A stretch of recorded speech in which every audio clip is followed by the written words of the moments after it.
Today we'll be flossing our hip joint. And just so we are on the same page, our hip joint is where our thigh bone, our femur, articulates with the pelvis.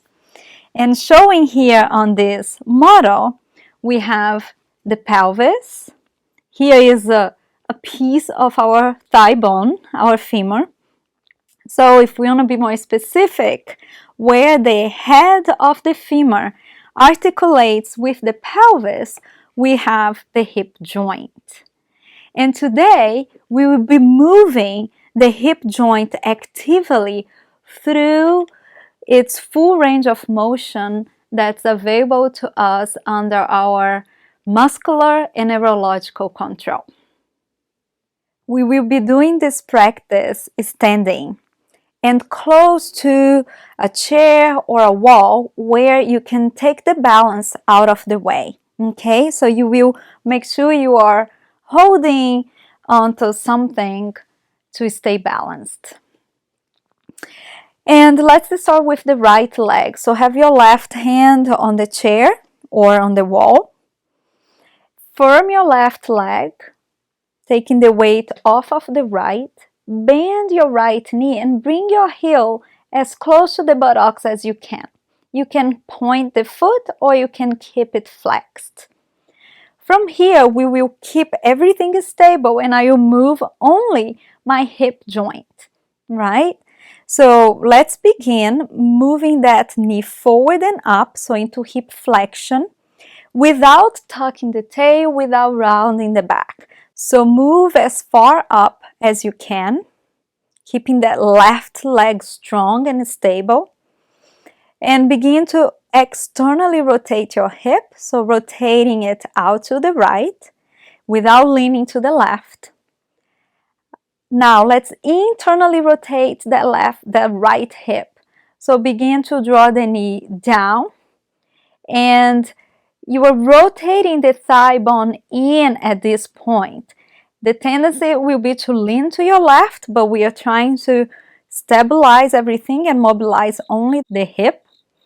You see my foot is moving out a little bit and I really feel the internal rotation. From here, let's bring it back into extension. Now, this is my extension.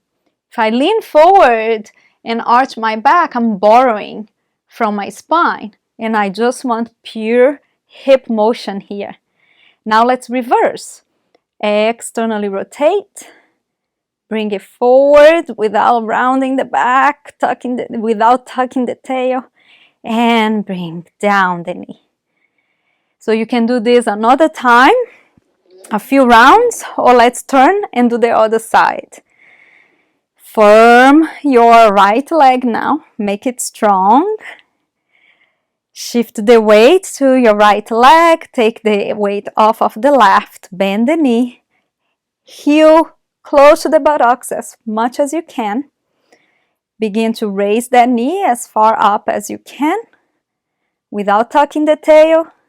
Externally rotate, internally rotate.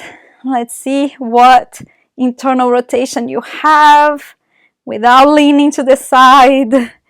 And then bring it back into extension without arching your back. And reverse. External rotation.